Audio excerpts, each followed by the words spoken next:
Hey everyone, welcome back to the channel. Welcome to a new day and happy 4th of July to everyone. I hope you all have a nice day. It is the morning of the 4th and it is almost 9:30. I'm going to cook breakfast right now and I'm going to attempt to make 2 omelets on the griddle. So never made omelets on the griddle, so hopefully they come out. Oh, I don't think they're going to come out. Oh no. Oh, shoot.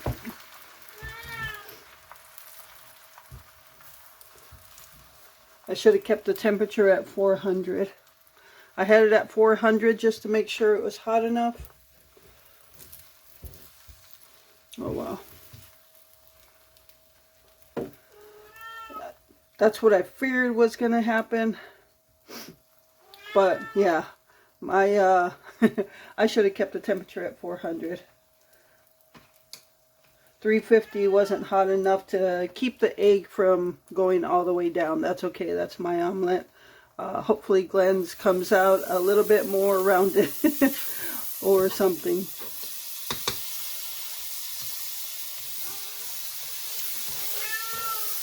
That's Prissy you hear in the background meowing away.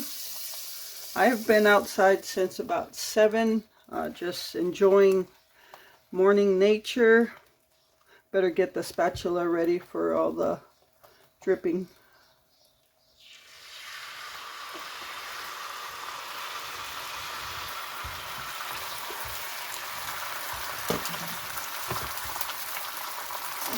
And I'm also tilting it up a little bit to make the egg go that way. So I'm guessing we're a little uneven here. But now I'm going to go ahead and turn it down and start putting the fixings in.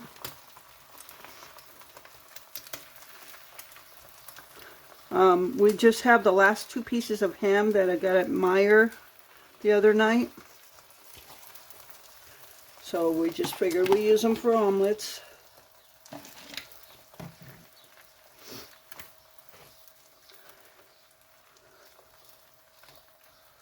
Oh, I forgot to put the picante sauce in Glenn's. He doesn't like that much cheese. I, however, do. So yeah, we don't have any special plans today. We're just going to grill out some hamburgers. And that's it.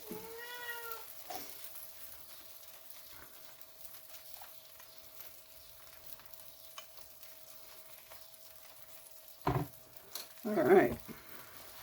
I think I might need help from another spatula.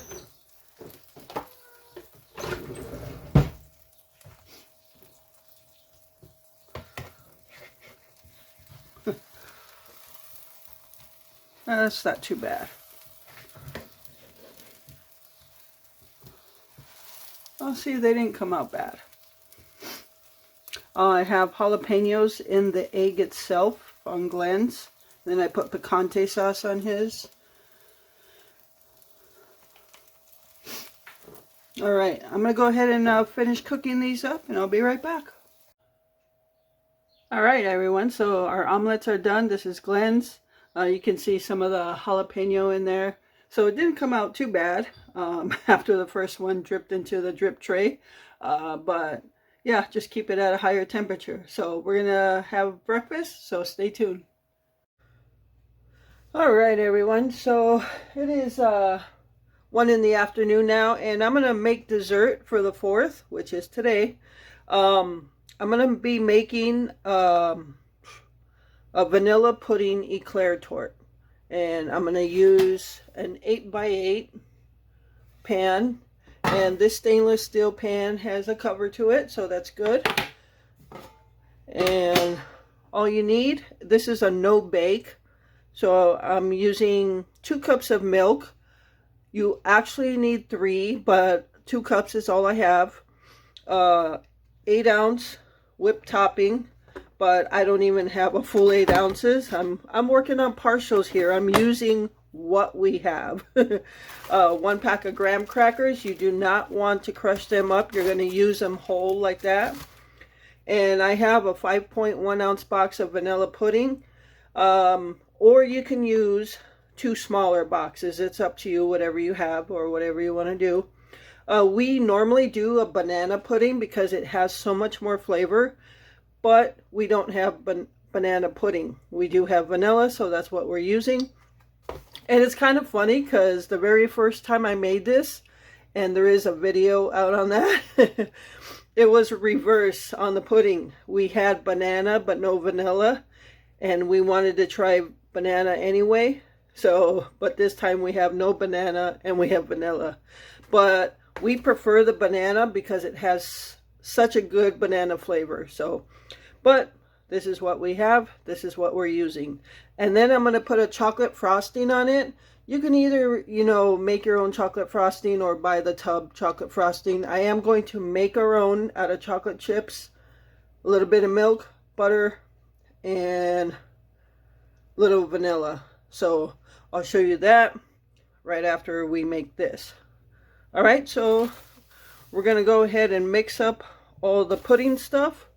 I have a bowl here. And honestly, there is a video out on the way I made this. So, but I'll go ahead and just make it anyway. So I just a little while ago put out the video on wishing you all a happy 4th of July and asking for prayers for Mary. And I thank you for all the prayers that you guys are sending and all the 4th of July wishes for Glenn and I. One comment really just got to me, and more in the sense of a heartbreaking way. And that comment was from Mousy Miller. And Mousy is going through a really, really rough time. She's on the verge of homelessness, and she has a couple of kids with autism, and she lost her job, so I believe she lost her health insurance, and she's being denied because she has a previous lupus condition, and she is just having a hard time, but her faith in God is larger than anything. So, and Mousy, prayers for you. Definitely, all of you send her your prayers. I'm thinking of you, Mousy. Your story, and I don't want to say story because it's your life, was very heartbreaking, and I think it just really reminds us how little other problems are. When you think you don't have and you wish you did. But things like this, where Mousy and her boys really don't have, it just reminds you how precious life is, and just to be thankful for the things you do have instead of thinking about the things you don't have. So Mousy, my prayers are going out to you. Thoughts and prayers with you and your kids. I pray for the best for you, and I know your faith in God is getting you through this, but I wish you all the best. So if the rest of you can just keep Mousy and her boys, I think they're boys, I think that's what she said, keep them in your prayers. So, alright, we're going to go ahead and finish up this. I need a whisk.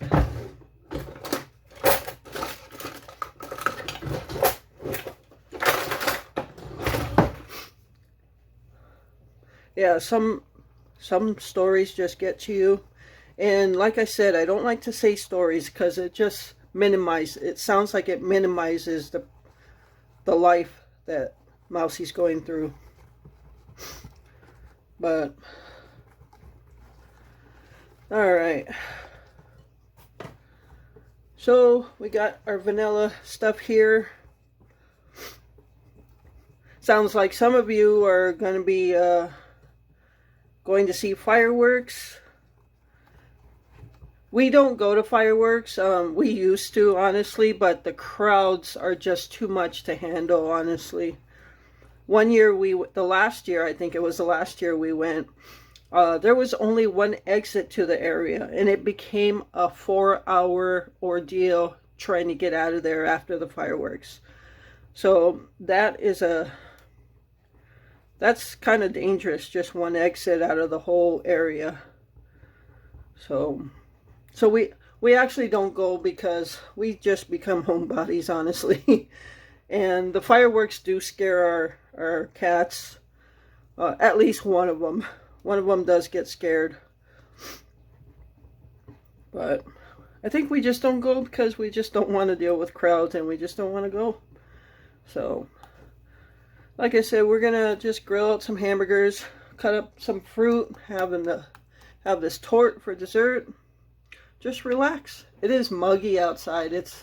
I think it's like 83, but the dew point is making it a little muggy. All right.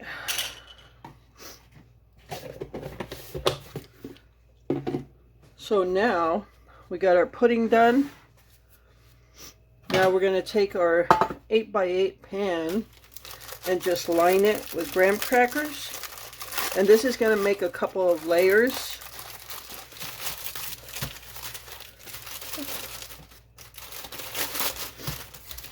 Alright. So I'm just going to line it. I'm sure many of you have made this before. Not that it matters if it's upside down or not.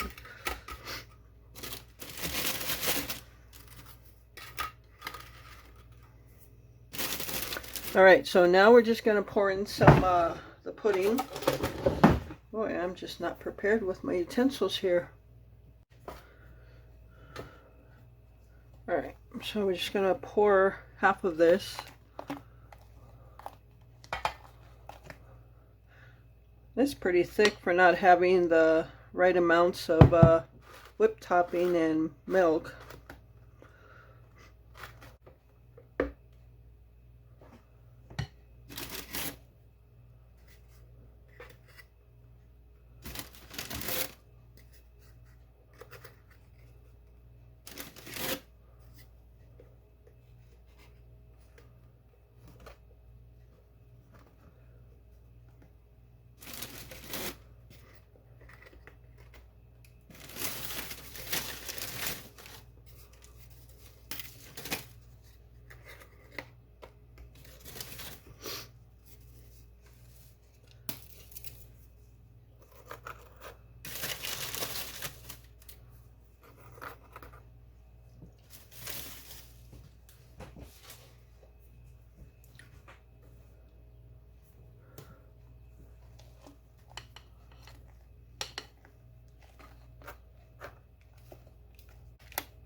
Okay, so I got 2 layers on there.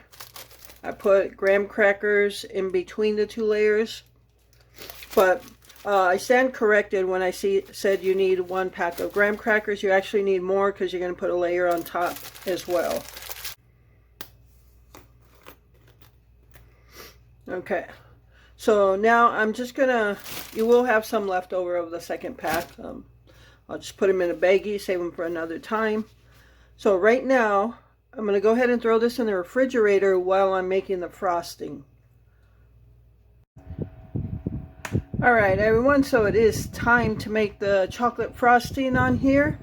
And I found this to be the easiest chocolate frosting to make. So I have 1 cup of semi-sweet chocolate chips.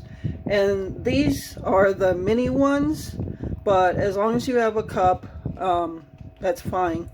I bought these by mistake. I just grabbed them, not seeing that they're minis. But these would be good for some desserts. I'm not sure what, but okay, so you need 1 cup of chocolate chips, 6 tablespoons of butter, 1/4 cup of milk, and some vanilla. And then you're going to need 2 bowls. and one of them should be microwavable. All right, so you're gonna pour your chocolate chips in one bowl, and then in the other bowl you're gonna pour your milk, your 1/4 cup of milk, and your 6 tablespoons of butter. And then all you're going to do is put the milk and butter in the microwave until the butter melts. Alright, so the milk and butter done, all the butter is melted. So what I'm going to do is just take the bowl of milk and butter and pour it in the chocolate chips.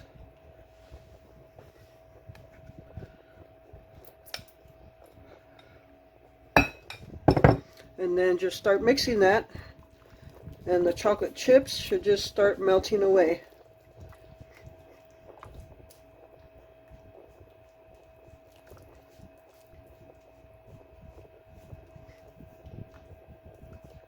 Now when this goes on the torte, on the Eclair torte, and it goes back in the refrigerator, the chocolate is going to thicken. As it gets cold, it's going to become thick. Yep, and that's all there is to that. Oh, let's add some vanilla.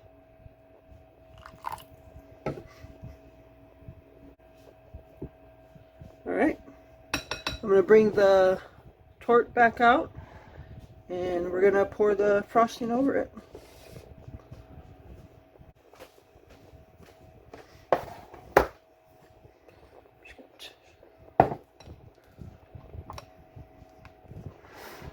Okay, so we got our torte here.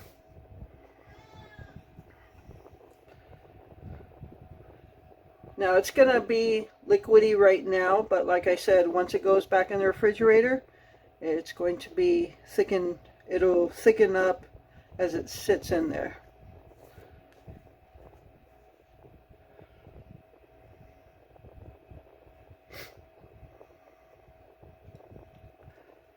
And you may look at it right now and say, oh, that doesn't look like enough. Well, believe me, it is.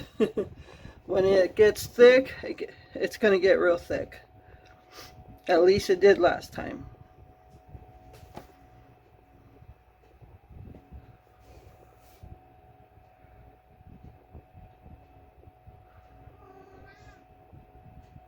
Alright, that's all there is to it. Now I'm just going to go ahead and cover it up, put it in the refrigerator, and by tonight, it's still early in the day, it's 1:30, so this took me all of a half hour to make, and it actually would take a shorter amount of time, but I stopped to get stuff, and I stopped to record and things like that. So if you have everything prepared, it'll take no time at all. And I was looking for a no-bake dessert for today because with the heat and mugginess, I did not want to turn on the oven. So this is perfect.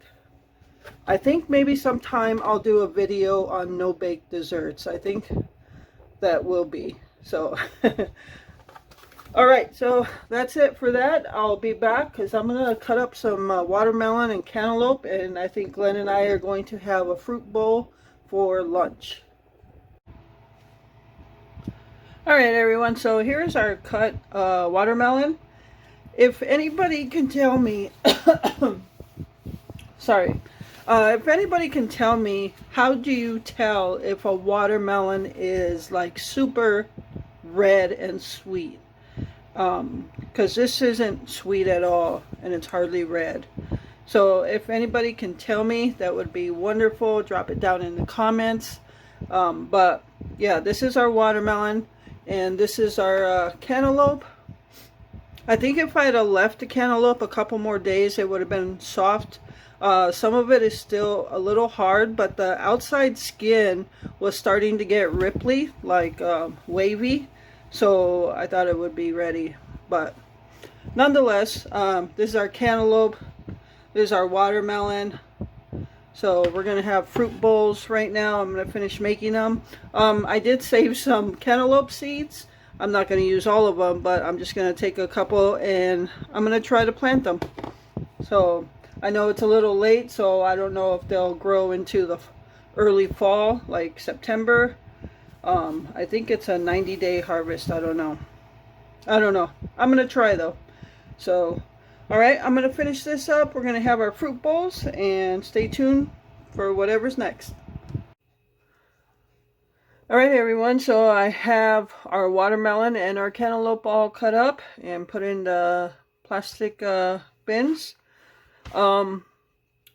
So yeah, as you can see, the watermelon is not very red. A couple of pieces had a okay taste to them, but for the most part, it was very bland. Did not have like a sweetness to it or anything like that, but obviously we're still going to eat it. So the cantaloupe, the top pieces, like when I cut it and you get closer to the bottom was still hard, but the more you got to the top part of it, it was a little softer and had a little sweetness to it, but for the most part, kind of tasteless and whatever. Yeah, just kind of tasteless on both sides. We're obviously still going to eat it, but it's going to make it a little easier now that I just have it all cut up and ready to serve. The bowls I made, they were very big. We are both very stuffed. I'm so stuffed my stomach hurts, but as I'm cutting it, I'm picking at it. So who doesn't do that, right? So I'm going to get this stuff put away. It's not supper time yet, so I'm not sure. I think I'm going to clean up the kitchen. That's what I got to do. So, all right, so stay tuned. All right, everyone, so here is our hamburgers that I just got done grilling out. It was kind of iffy. It started raining earlier, and it stopped just in time to grill these out, but then it started again, so luckily I was able to get them grilled, and now I'm going to eat. So I think I'm going to go ahead and wrap up this video for this 4th of July. I hope you enjoyed the video. Thank you so much for taking time out of your day to watch it. I appreciate all your support. And again, a great way to support the channel is visit my Etsy shop and make a purchase, place an order. The link to my Etsy shop is in the description below. I would greatly appreciate it. So with that, remember to live life, be good to yourself, and be good to others. Until next time.